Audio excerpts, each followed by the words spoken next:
Hyundai മോട്ടോഴ്സിനെ സംബന്ധിച്ചിടത്തോളം ഒരു ലിസ്റ്റിങ്ങിന് ശേഷം ഇന്ത്യയിലെ ഒരു ഏറ്റവും വലിയൊരു IPOയുമായി എത്തിയ ഒരു കമ്പനിയായിരുന്നു. കഴിഞ്ഞ ഒരു 5 മാസത്തിനുള്ളിൽ 15% ഒരു കറക്ഷൻ ഫേസ് ചെയ്തിട്ടുമുണ്ട് സ്റ്റോക്ക്. ഈ ഒരു സ്റ്റോക്കിനെ സംബന്ധിച്ചിടത്തോളം നിലവിൽ ഈ ഒരു ഇടിവിനെ സംബന്ധിച്ചിടത്തോളം ഒരു അവസരമായി കാണണോ അതോ ഹ്യുണ്ടായി മോട്ടോഴ്സിൻ്റെ ഒരു കപ്പാസിറ്റി ഇനിയും ഉണ്ടോ എന്നുള്ളതാണ് നിക്ഷേപകർക്ക് ഒരു വലിയ സംശയമായിട്ട് നിലനിൽക്കുന്നത്. ജാസ്മിൻ, സ്റ്റോക്ക് മാർക്കറ്റിൻ്റെ പ്രത്യേകത എന്താ അറിയോ?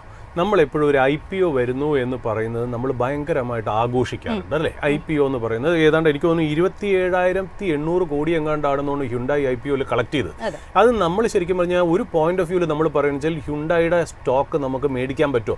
പല ഇൻവെസ്റ്റേഴ്സും നമ്മൾ IPO ഡിസ്കസ് ചെയ്യാൻ ഹ്യുണ്ടായി ഒരു ഓപ്പർച്യൂണിറ്റി ആണോ, മേടിക്കണോ അതോ മേടിക്കാതിരിക്കണോ, ഹോൾഡ് ആണോ ബൈ ആണോ എന്നങ്ങനെ നമ്മൾ ആലോചിക്കുന്നത്. പക്ഷെ നമ്മൾ വേറൊരു ആംഗിളിൽ കൂടെ നോക്കുകയാണെങ്കിൽ അതിൻ്റെ കൊറിയൻ പേരന്റ് സെല്ല് ചെയ്ത് മാറിയതല്ലേ? അതാണ് അതിൻ്റെ ഒരു വാസ്തവം എന്ന് പറയുന്നത്. അതായത് അവർക്ക് എവിടെയോ തോന്നി ഇന്ത്യൻ മാർക്കറ്റ് വളരെ റൈപ്പായിട്ട്, അതായത് നല്ല പഴുത്ത് നിൽക്കുകയാണ്, ഇപ്പോൾ ഒരു IPO കൊണ്ടുവന്നു കഴിഞ്ഞാൽ വളരെ ഹൈ വാല്യുവേഷൻ കിട്ടും എന്ന് അവർ മനസ്സിലാക്കിയിട്ടാണ്. അല്ലാണ്ട് അവർക്ക് ഫണ്ടിന്റെ ആവശ്യമുണ്ടെന്ന് എനിക്ക് വളരെ ക്യാഷ് റിച്ച് ആയിട്ടുള്ള ഒരു കമ്പനിയാണ് ഹ്യുണ്ടായി ഇന്ത്യ എന്ന് പറയുന്നത്. അവർ ഈ ഒരു IPO ഭയങ്കരമായിട്ട് പെരുപ്പിച്ച് കാണിച്ചാണ് ബാക്കിയുള്ള മാധ്യമങ്ങളൊക്കെ തന്നെ കൊടുത്തിരുന്നത്. അതായത് പാരന്റ് കമ്പനി വിറ്റൊഴിയുന്നു എന്നുള്ള ഒരു വസ്തുത അപ്പുറത്ത് നിൽക്കുമ്പോഴും രാജ്യത്തെ ഏറ്റവും വലിയൊരു IPOയുമായി എത്തുന്ന ഹ്യുണ്ടായിയുടെ ഒരു അവസരങ്ങളുടെ ഒരു ചാകര തന്നെയായിരുന്നു ആ സമയത്ത് നമുക്ക് കാണാൻ സാധിച്ചത്. ജാസ്മിൻ, മൈഫിൻ എന്നും ജനങ്ങളുടെ പക്ഷത്താണ്, ഇൻവെസ്റ്ററിന്റെ പക്ഷത്താണ്. മനസ്സിലായില്ലേ? ഇപ്പോൾ ഈ ഹ്യുണ്ടായി ഇന്ത്യയുടെ ആ IPOന് ഉണ്ടാക്കിയിരുന്ന ഫ്രൻസി തന്നെ ഒരു പബ്ലിക് റിലേഷൻസ് എക്സസൈസ് ആയിട്ടാണ് ഞാൻ കാണുന്നത്. ഞാൻ 25 കൊല്ലമായി മാർക്കറ്റിൽ. ഒരു IPOന് ഇത്രയും, നമ്മളിപ്പോൾ ഒരു സിനിമയുടെ റിലീസ് എന്ന് പറയുന്നത് എന്തിനാണ്? ഇപ്പം നമ്മുടെ അടുത്ത കാലത്ത് മലയാളം സിനിമയിൽ വരാൻ പോകുന്ന, ചരിത്രം സൃഷ്ടിക്കാൻ പോകുന്നു എന്ന് പറയപ്പെടുന്നത് നമ്മുടെ ലൂസിഫറിന്റെ സെക്കൻഡ് ഭാഗമായ എമ്പുരാൻ. എമ്പുരാൻ ഈ ഹൈപ്പ് എന്തിനാണ് കൊടുക്കുന്നത്? ആ സിനിമ നന്നായിട്ട് ഹിറ്റാവാൻ വേണ്ടിയിട്ടാണ്. അതുപോലെ തന്നെയാണ് IPOന്റെ കാര്യങ്ങളും. ഇതൊരു അഡ്വർടൈസിങ് മോഡായിട്ടാണ് പല കമ്പനീസും ഏറ്റെടുക്കുന്നത്. ഇതിന് ഏതാണ്ട് കോൺട്രാക്റ്റും കൊട്ടേഷനും എടുക്കുന്ന കമ്പനീസ് വരെ ഉണ്ടെന്നുള്ളതാണ് അതിനകത്തുള്ളൊരു വാസ്തവമായിട്ടുള്ള കാര്യം. LIC ഏതാണ്ട് 20,000 കോടിയെ കളക്ട് ചെയ്തുള്ളൂ. അതിനേക്കാൾ 27,000 കോടിയാണ് ഈ ഹ്യുണ്ടായി കളക്ട് ചെയ്തിരിക്കുന്നത്. പിന്നെ വേറൊരു രസം എന്നറിയോ? ഇവരൊരു കൊറിയൻ കമ്പനിയാണല്ലോ. അടുത്തൊരു കൊറിയൻ കമ്പനി റിലേറ്റ് നിൽപ്പുണ്ട്, LG ഇന്ത്യ. നമ്മളിപ്പോൾ സാംസങ്ങും LGയും നമുക്കറിയാം വൈറ്റ് ഗുഡ്സിലും ഈ കൺസ്യൂമർ ഡ്യൂറബിൾസിലും വളരെ സ്ട്രോങ് ആയിട്ടുള്ള ഒരു കമ്പനിയാണ്. സാംസങ് കഴിഞ്ഞു കഴിഞ്ഞാൽ ഏറ്റവും വലിയ കമ്പനിയാണ് LG എന്ന് പറയുന്നത്.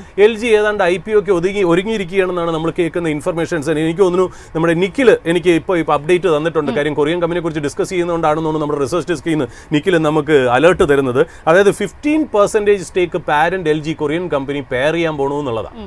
റൈറ്റ്. അപ്പോൾ ഇതിനകത്ത് കൊറിയൻ കമ്പനീസ് പലതും വിശ്വസിക്കുന്ന ഇന്ത്യൻ മാർക്കറ്റ് ഓവർ ഹീറ്റഡ് ആണ്, കുറച്ച് നമുക്കൊന്ന് പെയർ ചെയ്ത് നിൽക്കാം എന്നുള്ള രീതിയിലാണ് മനസ്സിലാക്കുന്നതെന്ന് കൂടെ മറ്റുള്ളൊരു വശമായിട്ട് ജനങ്ങൾ ആലോചിക്കുക. ചിലപ്പോൾ ഇതൊരു വലിയൊരു ലിസ്റ്റിംഗ് ഓപ്പർച്യൂണിറ്റി ആയിരിക്കും, അവർ ഡിസ്കൗണ്ടിലാണ് ഷെയർ ഓഫർ ചെയ്യുന്നതെങ്കിൽ. ബട്ട് ഇതെല്ലാം വാല്യുവേഷനെ ബേസ് ചെയ്ത് വേണം നമ്മൾ കാണാൻ, അല്ലാതെ ഇമോഷണലി നമ്മൾ ഇതിനെ അപ്രോച്ച് ചെയ്ത്. ഇനി ഹ്യുണ്ടായിലേക്ക് വരാം. ഹ്യുണ്ടായിയെ കുറിച്ച് നമ്മളിപ്പോൾ ഇത്രയും പറഞ്ഞല്ലോ. ഇന്ന് 1% മൈനസ് ആണെന്നല്ലേ ജാസ്മിൻ റിപ്പോർട്ട് ചെയ്ത്.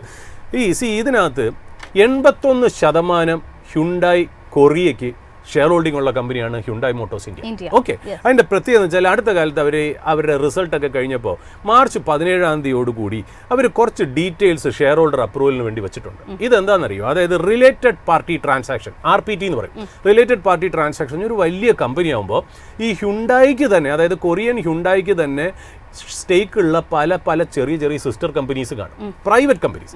ആ പ്രൈവറ്റ് കമ്പനീസ് ആയിട്ട് അവരുടെ ലിസ്റ്റഡ് ആയിട്ടുള്ള എൻറ്റിറ്റിക്ക് എന്തെങ്കിലും ട്രാൻസാക്ഷൻസോ എന്തെങ്കിലും അസോസിയേഷനോ ഉണ്ടെങ്കിൽ അത് ഷെയർ ഹോൾഡേഴ്സിൻ്റെ അടുത്ത് അറിയിക്കണം. അതായത് ഇപ്പോൾ ഒരു ഉദാഹരണം പറയുകയാണെങ്കിൽ പണ്ട് നെസ്ലേക്ക് എന്താ പറയുക, നെസ്ലെ ഓസ്ട്രേലിയ ആയിട്ട് ഒരു ടൈപ്പ് ഉണ്ടായിരുന്നു IT ഹാർഡ്വെയർ അങ്ങനത്തെ കാര്യങ്ങൾക്ക്. അതിന് എല്ലാ AGMലും അല്ലെങ്കിൽ എല്ലാ ഷെയർ ഹോൾഡേഴ്സ് മീറ്റിംഗിലും അവരത് ഡിസ്ക്ലോസ് ചെയ്യണം. അതേപോലെ ഇതിനകത്ത് ഡിസ്ക്ലോസ് ചെയ്യണം എന്നുള്ളതൊരു മാൻഡേറ്ററി ആണ്, സെബിയുടെ പ്രോസസ്സാണ്. ഏതാണ്ട് April 1 മുതൽ സെബിയുടെ റിലേറ്റഡ് പാർട്ടി ട്രാൻസാക്ഷന് ഭയങ്കര പുതിയ റൂളൊക്കെ വരുന്നുണ്ട്. അതായത് 88 കാര്യങ്ങൾ ഡിക്ലെയർ ചെയ്യണം.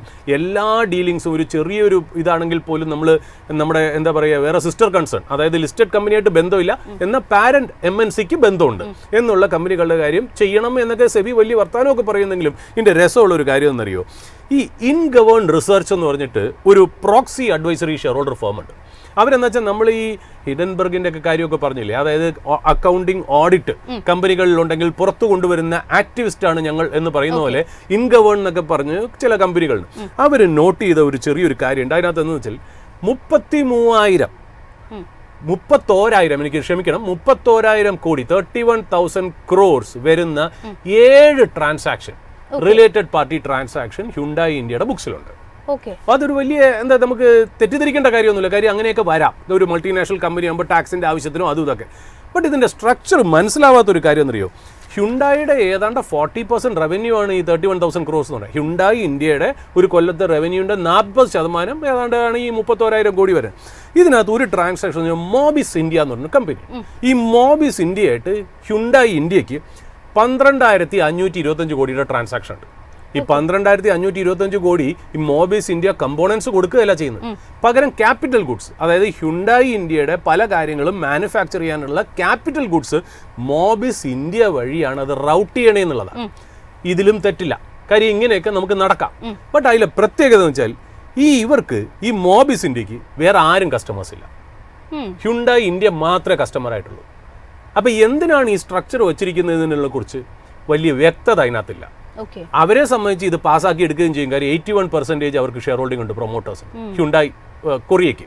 അപ്പോൾ അതുകൊണ്ട് ഇത് അങ്ങനെ തന്നെ പോകും. എങ്കിലും ഇൻഗവേൺഡ് റിസർച്ച് അതൊരു അലർട്ടായിട്ട് കൊണ്ടുവന്നിട്ടുണ്ട്. ഇനി രണ്ടാമതൊരു ട്രാൻസാക്ഷൻ ഉണ്ട്, അതായത് SCS എന്ന് പറഞ്ഞ ഒരു സ്റ്റേക്ക് ഹോൾഡർ എംപവർമെന്റ് സർവീസസ് എന്നൊരു ഓർഗനൈസേഷൻ ഉണ്ട്. അവർ പറയുന്നത് HEC ഇന്ത്യ LLP എന്ന് പറയുന്ന വേറൊരു കൺസേൺ, അതായത് ഹ്യുണ്ടായി കൊറിയയ്ക്ക് ഒരു ബന്ധമുള്ള ഒരു കമ്പനി. അവിടുന്ന് ഏതാണ്ട് 3,000 കോടി വർത്ത് ഓഫ് ഒരു അസോസിയേഷൻ അതിനകത്തുണ്ട്. ഈ HEC ഇന്ത്യയെ കുറിച്ച് വളരെ വലിയ നല്ല അഭിപ്രായമൊന്നുമില്ല. ഇതിനു മുമ്പേ അവർ പല ചെറിയ എന്താ പറയുക ഷെയ്ഡി ട്രാൻസാക്ഷൻസ് നടത്തിയ ഒരു ചരിത്രം കൂടെ അവർക്കുണ്ട്. അപ്പോൾ ഇത് ഇപ്പോൾ ഏതാണ്ട് SCS എന്ന് പറഞ്ഞൊരു ഷെയർ ഹോൾഡർ ആക്ടിവിസ്റ്റ് ഒരു ഓർഗനൈസേഷൻ, ഒരു ഇൻസ്റ്റിറ്റ്യൂഷൻ അതിനെ കുത്തിപ്പൊക്കിയിട്ടുണ്ട്. ഇതിന് രസം എന്നറിയോ, ഈ HECക്ക് വെറും 10 എംപ്ലോയീസേ ഉള്ളൂ. അതിന് ഏതാണ്ട് 11 ലക്ഷത്തിൻ്റെ ഫിക്സഡ് അസറ്റ്സേ ഉള്ളൂ. 11 ലക്ഷത്തിന്റെ ഫിക്സഡ് അസറ്റ് ഉള്ള കമ്പനി കൂടി 3,000 കോടിയുടെ ഒരു ട്രാൻസാക്ഷൻ നടന്നിരിക്കുന്നു എന്നുള്ളതാണ്. ഷെൽ കമ്പനിയിലൂടെയുള്ള ഒരു ട്രാൻസാക്ഷൻ എന്നുള്ള രീതിയിലേക്ക് കൂടി വ്യാഖ്യാനിക്കണോ? നമുക്ക് അറിയില്ല, അത് എന്തിനാണെന്നുള്ളത് അറിയില്ല. ബട്ട് എന്തായാലും അവരെന്തായാലും മാർച്ച് 17 ഇത് പാസ്സാക്കി എടുക്കും. അത് യാതൊരു ഉറപ്പില്ല, കാര്യം അവർക്ക് 81% ഉണ്ട്. ബട്ട് എന്തിനാ എന്നുള്ളത് ചോദിക്കേണ്ടത് ഷെയർ ഹോൾഡേഴ്സിന്റെ അധികാരമാണ്, അവരുടെ ആവശ്യമാണ്. ബട്ട് അവരെത്രത്തോളം ഡിസ്ക്ലോസ് ചെയ്യുന്ന അറിയില്ല. ബട്ട് ഇതൊക്കെയാണ് ഈ മൾട്ടിനാഷണൽ കമ്പനിയിൽ ഇൻവെസ്റ്റ് ചെയ്യുമ്പോൾ ഒരു പ്രോബ്ലം, അറിയോ? അതായത് ഇപ്പോൾ ബോഷ് പോലൊരു കമ്പനി ഇന്ത്യയിലുണ്ട്. ഈ ബോഷ് എന്ന് പറയുന്ന ക്ലാസിക് കമ്പനി, നമ്മൾ ഏതൊരു കാർ എടുത്താലും ബോഷിന്റെ ഒരു പ്രോഡക്റ്റ് പോലും ഉണ്ടാവാതിരിക്കില്ല. അതായത് അതിനിപ്പോൾ വൈപ്പർ ആയാലും ശരി, അല്ലെങ്കിൽ ഒരുപാട് കാര്യങ്ങൾ എഞ്ചിൻ ഭാഗത്തും ഒക്കെ ഉണ്ട്. അതിനിപ്പോൾ ഇലക്ട്രിക് വെഹിക്കിൾ ആയാലും ശരി, പെട്രോൾ IC എഞ്ചിൻസ് ആണെങ്കിലും ശരി, ഇതിനകത്തൊക്കെ ബോഷ് ഉണ്ട്. ഈ ബോഷിന്റെ കുറച്ച് കമ്പനീസ് മാത്രമേ ഇന്ത്യൻ ലിസ്റ്റഡ് എൻറ്റിറ്റിയിലുള്ളൂ, ബാക്കിയെല്ലാം പ്രൈവറ്റ് ലിമിറ്റഡ് കമ്പനിയായിട്ട് എക്സിസ്റ്റ് ചെയ്യുന്നു എന്നുള്ളതാണ്. റൈറ്റ്. ഇത് കൂടാതെ ഹണിവെൽ ഓട്ടോമേഷൻ, അത് ലോകത്തിൽ തന്നെ വലിയൊരു കമ്പനിയാണ് ഹണിവെൽ ഓട്ടോമേഷൻ. ഈ ഹണിവെൽ ഓട്ടോമേഷൻ്റെ ഓയിൽ ആൻഡ് ഗ്യാസും കുറച്ച് സോഫ്റ്റ്വെയറും മാത്രമേ ഇവിടെ ലിസ്റ്റഡ് എൻറ്റിറ്റിയിലുള്ളൂ, ബാക്കിയെല്ലാം പുറത്താണ്. റൈറ്റ്. ഇതേപോലെ അതായത് ഈ മൾട്ടിനാഷണൽ കമ്പനിയെക്കുറിച്ച് നമ്മൾ വളരെ ഹൈ ആയിട്ട് പറയുമെങ്കിൽ പോലും ഇതിനൊരു മറ്റുള്ളൊരു വശം ഉണ്ടെന്നും കൂടെ ജനങ്ങളിലേക്ക് അറിയിക്കുക, അല്ലെങ്കിൽ ഇൻവെസ്റ്ററിനെ അറിയിക്കുക എന്നുള്ളതാണ് നമ്മൾ ഈ ഹ്യുണ്ടായിയുടെ കൂടെ നമ്മൾ ഈ കാര്യങ്ങൾ പറഞ്ഞു തീർത്തത്. അതുകൊണ്ട് ഒരു ഹ്യുണ്ടായിയുടെ ഫണ്ടമെന്റൽസ് മോശമാണെന്നോ അല്ലെങ്കിൽ ഹണിവെൽ ഓട്ടോമേഷൻ്റെയോ ബോഷിൻ്റെയോ ഫണ്ടമെന്റൽസ് മോശമാണെന്നല്ല. ഈ മൾട്ടിനാഷണൽ കമ്പനിയുടെ ഏറ്റവും വലിയ പ്രശ്നം ഇതാണ്. അതായത് അവരുടെ പ്രൈവറ്റ് ലിമിറ്റഡ് കമ്പനിയും ഉണ്ടാവും, അവരുടെ എന്താ പറയുക പബ്ലിക് ലിമിറ്റഡ് കമ്പനി ഉണ്ടാവും. പബ്ലിക് ലിമിറ്റഡ് കമ്പനിയിൽ ഒരു ലിമിറ്റഡ് വെർട്ടിക്കൽസ് മാത്രമേ എക്സ്പോഷർ ഉള്ളൂ, കൂടുതലും വലിയ ബിസിനസ്സുകൾ മറ്റേതിലാണ് നടക്കുന്നത് എന്നുള്ളതാണ്. വേറൊരു കാര്യം കൂടെ ഞാൻ പറഞ്ഞു നിർത്താം. ലിൻഡെ ഇന്ത്യ, ഈ ലിൻഡെ ഇന്ത്യയുടെ പ്രത്യേകം വെച്ചാൽ ലോകത്ത് വലിയ ഐനോക്സും ലിൻഡയൊക്കെ മാത്രമുള്ള ഈ ഗ്യാസസ് ഡീൽ ചെയ്യണം, മറ്റേ എന്താ പറയുക ആർഗൺ അങ്ങനത്തെ കാര്യങ്ങൾ, നൈട്രജൻ, ഇതൊക്കെ ഡീൽ ചെയ്യുന്ന കമ്പനീസാണ് ഈ ലിൻഡെ ഇന്ത്യ എന്ന് പറയുന്നത്. ഈ ലിൻഡെ ഇന്ത്യയിൽ ഹൈഡ്രജൻ വരുന്നുണ്ട്. ഇപ്പം നമ്മൾ ഹൈഡ്രജൻ വെഹിക്കിൾസിനെ കുറിച്ച്, ഹൈഡ്രജൻ പവേർഡ് വെഹിക്കിൾസ് എന്നൊക്കെ പറയല്ലോ, ഹൈഡ്രജനെ കുറിച്ച് ഒരുപാട് മാനുഫാക്ചറിങ് ഫെസിലിറ്റിയും ഒരുപാട് കപ്പാസിറ്റി അഡീഷനും ഒക്കെ ലിൻഡെ ചെയ്യുന്നുണ്ട്. ഏത് ലിൻഡെ ഇന്ത്യ? പ്രൈവറ്റ് ലിമിറ്റഡ് കമ്പനിയായ ലിൻഡെ ഇന്ത്യ. അതേസമയം പബ്ലിക് ലിസ്റ്റഡ് ആയിട്ടുള്ള ഇന്ത്യൻ സ്റ്റോക്ക് മാർക്കറ്റിൽ, നാഷണൽ സ്റ്റോക്ക് എക്സ്ചേഞ്ചിലും BSEയിലും ലിസ്റ്റഡ് ആയിട്ടുള്ള ഇന്ത്യയിൽ പഴയ പോലെ ആർഗണും നൈട്രജനും ഒക്കെ മാത്രമേ ഉള്ളൂ എന്നുള്ളതാണ്. ഇതാണ് മൾട്ടിനാഷണൽ കമ്പനിയുടെ പ്രത്യേകത എന്ന് പറയുന്നത്. അപ്പം നമ്മൾ ഏതെങ്കിലും പത്രത്തിൽ, നമ്മൾ എന്തുകൊണ്ട് ഇത് ഷെയർ ചെയ്യുന്നു വെച്ചാൽ പത്രത്തിലോ അല്ലെങ്കിൽ ഏതെങ്കിലും ഇൻഫർമേഷൻ നിങ്ങൾക്ക് കിട്ടുകയാണ്, അതായത് മൾട്ടിനാഷണൽ കമ്പനി ഇങ്ങനെ ചെയ്യുന്നു അല്ലെങ്കിൽ പുതിയ ഡെവലപ്മെൻറ്റ്സ് കൊണ്ടുവരുന്നു എന്ന് പറയുമ്പോൾ ഷെയർ ഹോൾഡേഴ്സ് അല്ലെങ്കിൽ പ്രേക്ഷകർ നിങ്ങൾ ശ്രദ്ധിക്കുക, ഇൻവെസ്റ്റേഴ്സ് ട്രേഡേഴ്സ് ശ്രദ്ധിക്കുക. അത് തീർച്ചയായിട്ടും നിങ്ങൾ അതിനകത്ത് ശ്രദ്ധിക്കുക. അത് പ്രൈവറ്റ് ലിമിറ്റഡ് കമ്പനിയിലാണോ അവരുടെ ലിസ്റ്റഡ് എൻറ്റിറ്റിയിലാണോ എന്ന് നിങ്ങൾ ശ്രദ്ധിച്ച് നോക്കേണ്ടിയിരിക്കുന്നു.